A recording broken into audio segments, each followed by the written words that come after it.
Good morning. The League of Women Voters of Oakland, Piedmont, Eden area, Berkeley, Emeryville, Albany, Alameda, and Fremont, Newark, Union City would like to welcome you to this morning's forum for the candidates for the AC Transit Director at Large. I'm Jo Loss from the League of Women Voters of Eden area, and I'm pleased to see such a strong turnout for our event. The League of Women Voters is a trusted membership organization that encourages informed and active participation in government. We do not endorse or oppose candidates or political parties. The League participates in advocacy and voter education. We hope that you're here because you want to make smart choices when you vote. The League is here to help you make a smart choice, and we use a few simple rules to make sure that you have the information you'll need to help you make that decision through a fair and balanced process. It's important to the League to give the community a voice, which is why we invited the community to send us questions in advance. The questions have been sorted by a team of League leaders to avoid duplicates and to select those that are most important to our community. We will not be taking live questions during this forum. You notice that the Q&A and chat features have been turned off. The candidates have not seen the questions in advance. Before we get started, there's some details to review that will help you interact with this session. Microphones are muted for everyone except the candidates and the moderator.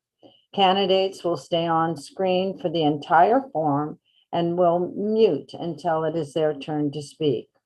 We're recording this forum and it will be posting on YouTube and Facebook for the broader community to access. We have one forum to present this session.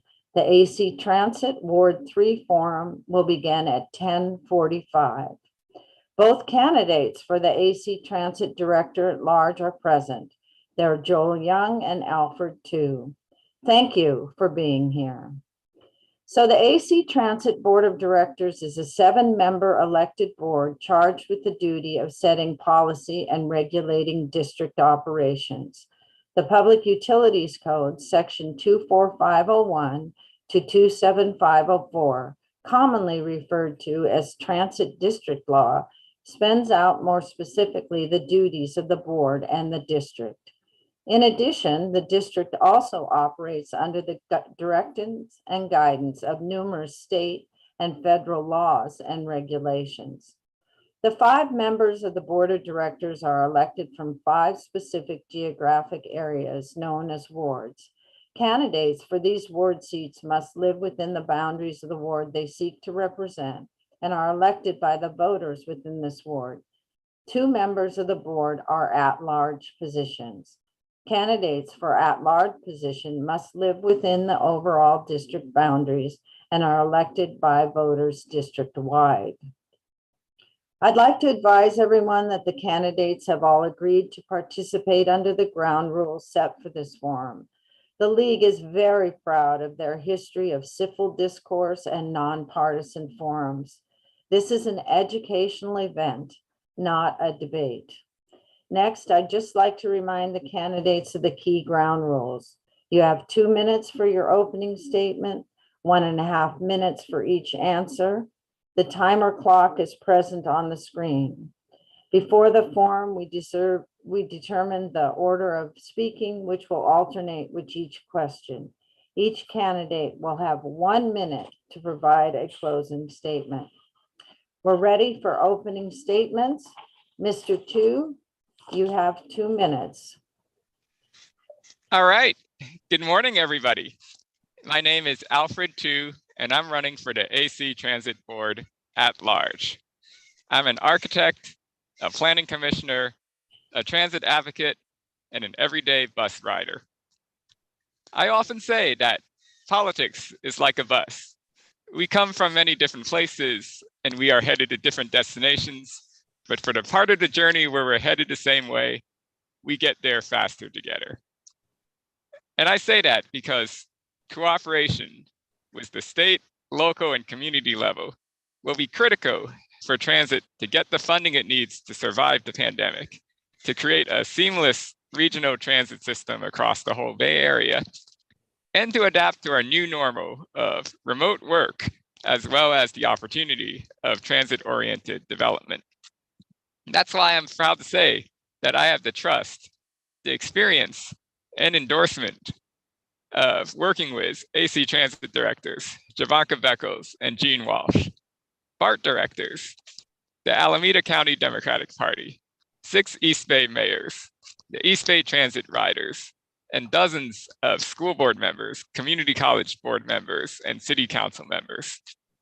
I do not take any corporate money for my campaign, and I would be proud to have your support and vote. You can learn more about myself, Alfred Twu, at alfredtwu.org. And my last name is spelled T-W-U. Thank you. Thank you.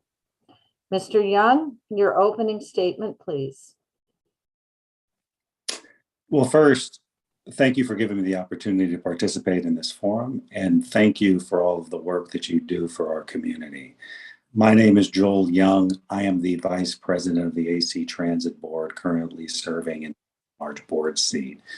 We truly do find ourselves at an inflection point in the history of the agency. The pandemic has had detrimental impacts on our ridership and has had detrimental impacts on our revenue. As a result of that, the agency and the board is trying to figure out how we reimagine our service, how we move forward in this post-COVID pandemic. It's this challenge that is driving me to seek re-election for the AC Transit Board. Because of these challenges, I think we're going to have a unique opportunity to rethink what we do as an agency. And I think that's going to provide significant opportunity for us to get better as an agency. So with that, I'd like to thank you again for giving me the opportunity to be here, and I look forward to addressing any questions that you may have. Thank you. So, Mr. Young, you will go first on the first question, and please, if there's any concerns, I'm happy to repeat the question. Thank you. So, first question, how do you envision your role on the AC Transit Board? What particular strengths and skills will you bring to the board? The role of a board member is, and I think you mentioned this earlier that the role of the board member is really a policy for the agency. And as a board member, I take that very seriously. Now, obviously, there are gray areas between policy and operations, and I try and be very cautious in stepping over that line, because I understand that in order to be an effective board member, you have to work well with your colleagues and you have to work well with staff.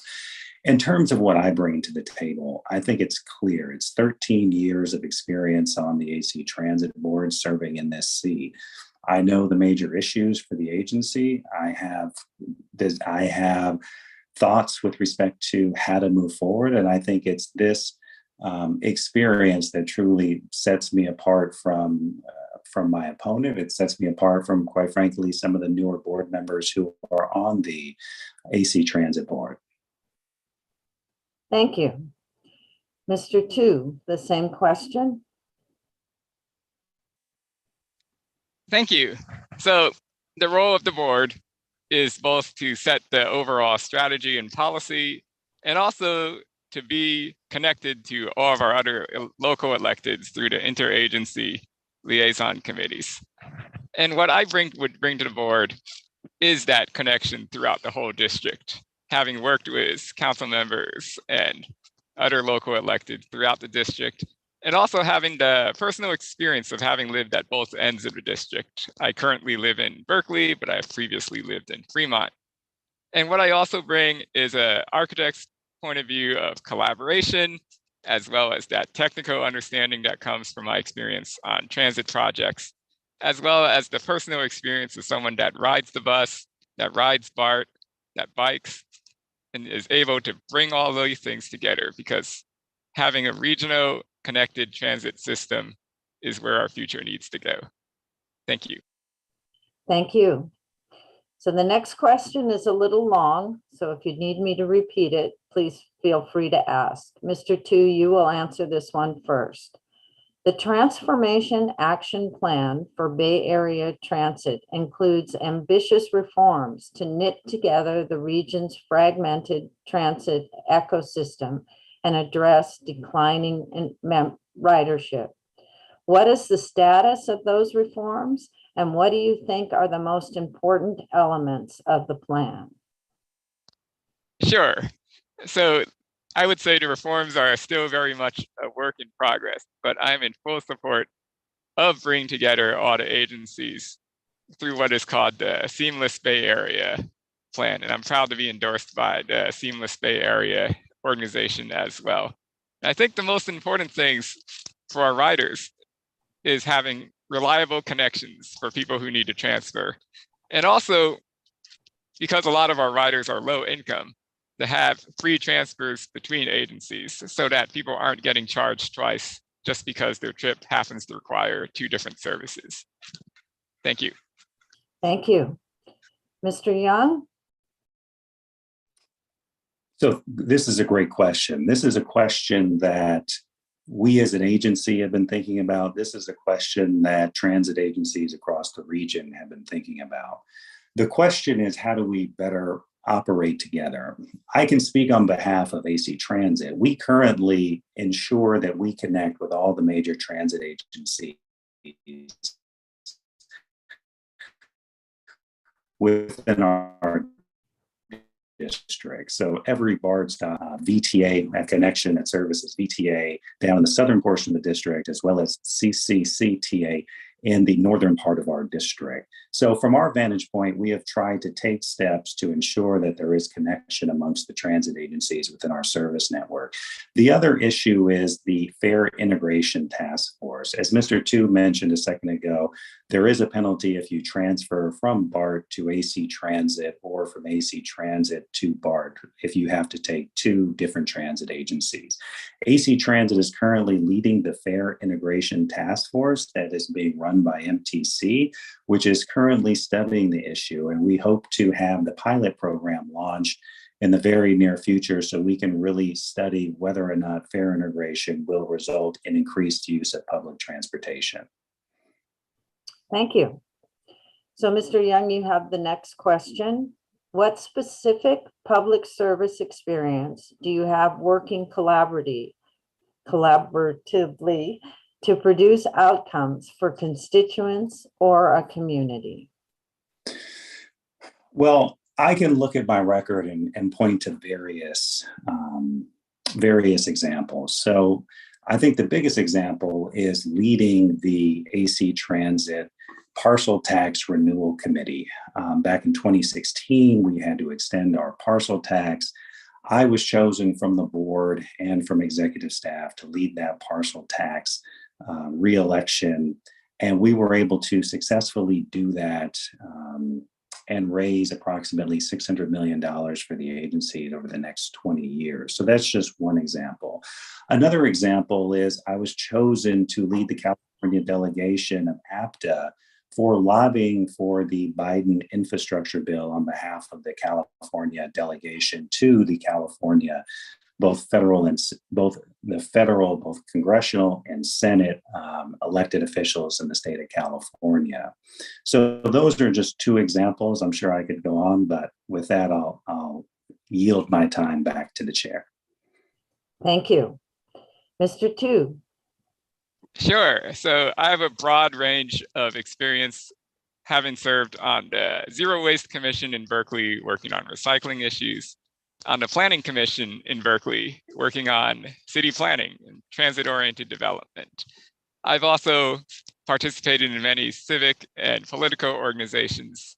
I helped start East Bay for Everyone, an organization that works on transforming and improving our housing and transportation policy, getting more homes near buses and BART.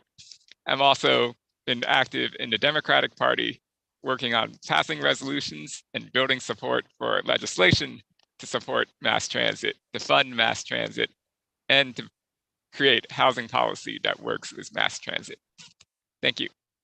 Thank you. Both candidates, you're doing a wonderful job of watching the clock. Thank you so much. You're making my job easier, and we're going to get through a lot of questions today. I have a long list. So question number 4, Mr. Twu, you will go first. What do you see your role is as an at-large director? Sure. So at large means really bring together the whole East Bay, from Richmond in the north to Fremont in the south. And that's why I feel that my experience working with all these organizations, whether it's Richmond Progressive Alliance in Richmond, or with the local leaders of the Fremont area from back that I still work with from back when I lived there, and also with Oakland, with Hayward, with Berkeley, we need to make sure that we have a connected system where transit has the seamless connections to all the different agencies we touch. And also that when we are building things like bus lanes, that we have coordination between all the local cities so that that service is continuous from end to end of the district. Thank you. Thank you. Mr. Young. This is a great question. I was actually just having this conversation with my colleague, Chris Peoples, who sits in the at-large seat. The role of the at-large board member on the AC Transit Board is to think agency-wide with respect to decisions that are presented to the board. So oftentimes you may see balkanization with respect to ward directors, and each ward director focusing in on issues that affect their particular ward. As an at-large board director, our role is to think beyond that and not sort of focus in on what will happen in a small particular region, but rather what will happen throughout the agency, And so we have to look very broadly with respect to how we analyze issues. And we have to be very thoughtful with respect to how these issues impact the agency. So when I think about the role of the at-large board member, I think of it as someone who is very agency focused rather than simply focused on the issues that affect a smaller geographical area. Thank you. Thank you. So the next question, Mr. Young, you'll go first. How would you, as an AC Transit director, address the safety concerns of riders? Well, I think there's, with respect to safety on AC Transit, I'm actually proud to say that we have a fantastic safety record. Since I've been on the board since 2009, we have had very few incidents of violence on our buses. I think it's because we take sort of a three-phased approach with respect to dealing with conflict on our buses. First, our bus drivers play a vital role in dealing with the issues that come on their bus. And they've all been trained, thanks to Nathaniel Arnold, one of our bus drivers. They've all received de-escalation training to try and de-escalate situations on our bus. If that doesn't work, then we have a second level issue. We have a second level of our road supervisors who come out and also help to de-escalate the situation to get the bus moving back again. And then it's only in the event that in those two first instances in which a situation cannot be resolved are the sheriffs of either Alameda or Contra Costa County called out to also deal with the situation. In light of this sort of three-pronged approach that we have with respect to safety on our buses, we're proud to report that there aren't significant safety issues on AC Transit, unlike, unfortunately, some of the other transit agencies in the region. Thank you. The same question, Mr. Twu, for you. Sure. So I would agree that on the buses, I feel safe. I haven't really seen any issues riding. The bigger challenge is getting to the bus stop, waiting at the bus stop, because that's part of the journey as well. And I think for that, it requires working with the cities, not just to reduce crime, but also to improve traffic safety. We've had a huge increase in car crashes in the last couple of years. And a lot of our intersections, they need to be redesigned to be safer. There are issues with the BRT lanes where they could be made safer to prevent drivers from using them for speeding. And finally, there's also pandemic safety. things are looking better now than they were a couple years ago, but we're not quite out of the woods yet. We're still waiting for more people to get the new booster, and I would support maintaining a mask mandate for a little bit longer, just so we can get through this winter. Thank you. Thank you. So we're going to change up the pace a little bit here. We're going to do what's called a lightning round. And this is a very short, hopefully one-word answer. And just to get things going a little bit. So Mr. Twu, you'll go first on the first question. And Mr. Young, if you're prepared, we'll go very quickly. So AC Transit meetings are twice a month, 24 meetings a year. So Challenger, how many board meetings have you attended in their entirety in the last year? I have not attended any entire meetings, but I have dialed into parts of several. All right, thank you. Incumbents, how many board meetings have you missed in the last year?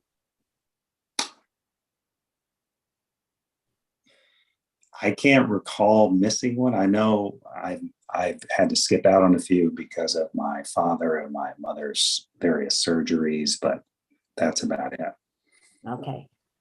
And our next one, Mr. Young, you'll go first. Are you a regular AC Transit rider? Yes. Okay, Mr. Twu.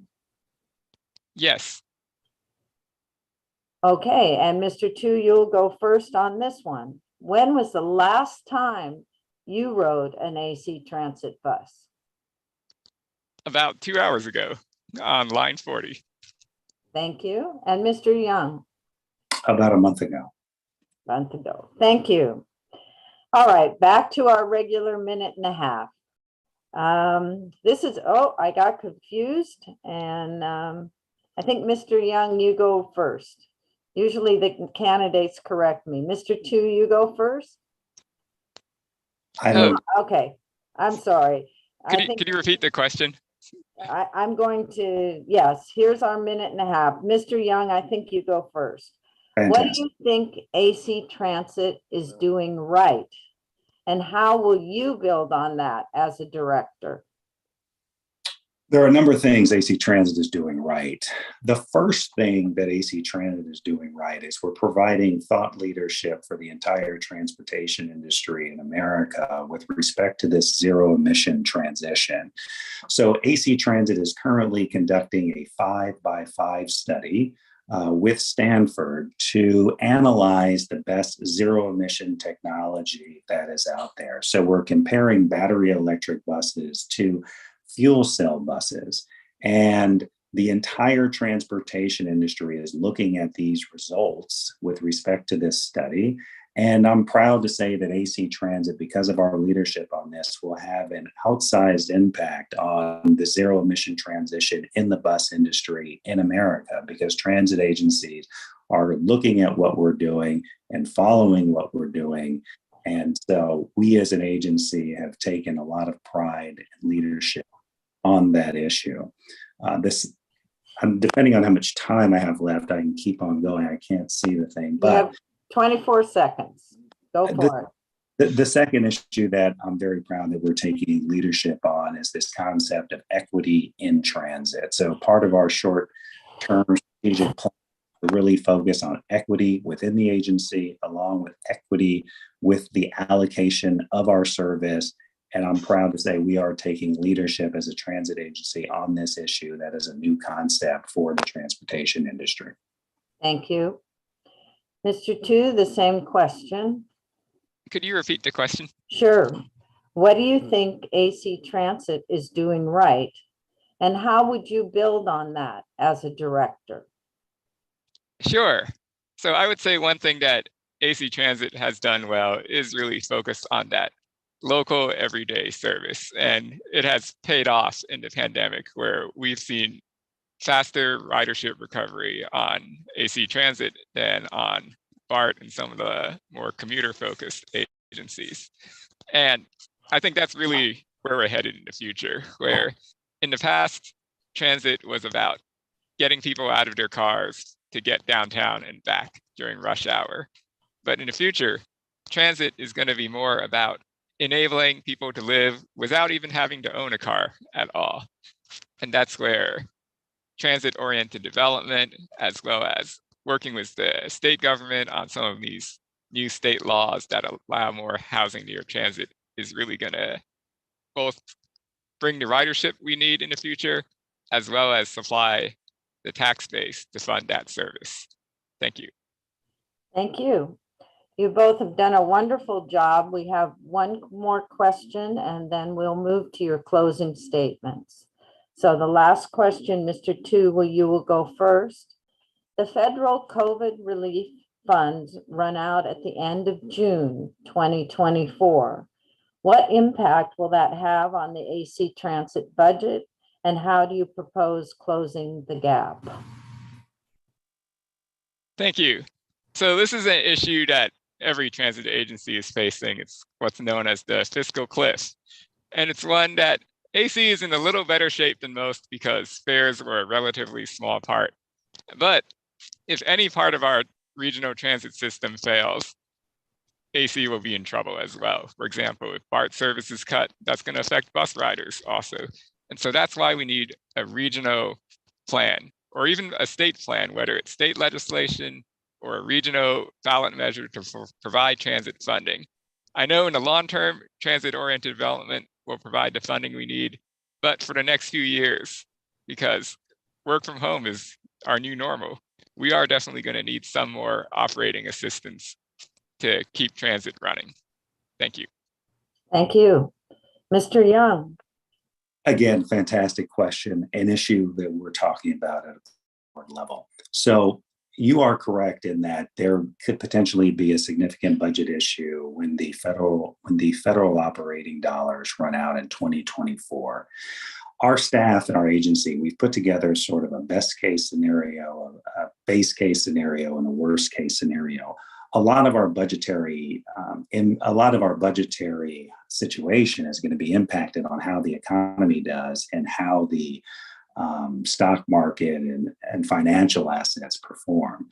So what our agency is projecting is that if we have the base case or the best case, that then we will have significant funding in order to provide the same level of service that we are currently providing. The reason why is because we are going to see a significant drop in the expense associated with our pension fund because of the impacts of the state legislation and PEPRA. And so what we are attempting to do is we are going to hopefully negotiate with the pension system to smooth out the cost of the pension system, factoring in this drop in expenses because of PEPRA. And because of that, we should be able to provide a baseline of service through 2028. Unfortunately, if we have the worst case scenario, then we will be in a much different situation. Thank you. Thank you. You've both done a great job of giving us information about AC Transit. You've made it through 8 questions. Congratulations. And now it is time for your closing statements. Mr. Young, you will go first. You have 1 minute. Thank you for your time. And again, thank you for the work that you do for this community. I'm running for re-election again because, quite frankly, I love AC Transit. I love public service, and that's why I'm running. We do have challenging issues. We have to really be thinking about how we are going to address those issues moving forward. On behalf of the AC Transit Board, I would respectfully request your input on that. It is going to be all of us coming together in order to ensure that AC Transit is the best transit agency that it can be. Thank you for your time. I really appreciate it. Thank you. Mr. Twu, your closing statement. Thank you. Again, I'm Alfred Twu, running for AC Transit Board at large. I always think that transportation is kind of the thread that holds the fabric of our communities together. And that, for example, traffic safety is literally an intersectional issue. That's why I work with so many other different issues as well to make sure that transit and the rest of our community is connected. I'm a transit advocate, I'm also a housing advocate, an advocate for reproductive rights, for LGBTQ rights, for the environment, because it's all connected. I'm proud to be endorsed by the Alameda County Democrats, the Wellstone Dems, the Berkeley Democratic Club, to have a 100% rating of Planned Parenthood advocates. I do not take corporate money, and I've signed a no fossil fuel money pledge. Again, thank you. My name is Alfred, running for AC Transit. Would love to have your support and vote. Thank you. Well, thank you to our candidates and thank you to our audience participants for your interest in making informed choices. We also had many volunteers participating this morning, and we want to thank them for their help. We know that some of you have not had your particular question addressed. The screeners combined similar questions of general interest to the audience in the limited time we had. We hope that you will contact these two candidates directly for additional information. Your local leagues also participate in Voters Edge, an online collection of candidates' information. We encourage you to view candidates' resumes, platforms, and positions at votersedge.org. Your local league will also be hosting numerous additional forums for local candidates who will be on your ballot. Please visit your local league's website using the links you see on the screen, and that will also be posted in the chat. There you can find information about these upcoming forums, including how to attend and how to submit questions in advance.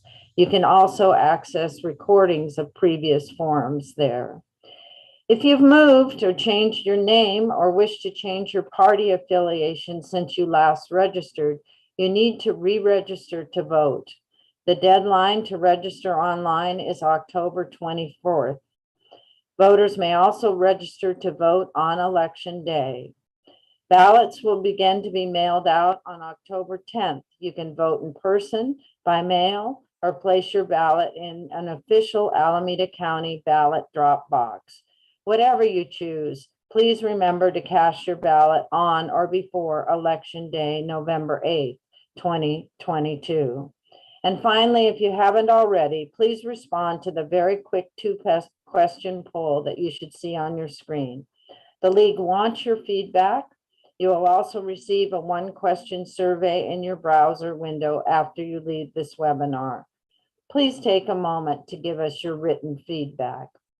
We welcome any of you to join the League of Women Voters in empowering voters and defending democracies. Again, thank you to the candidates, and please vote on November 8th. This ends our AC Transit at Large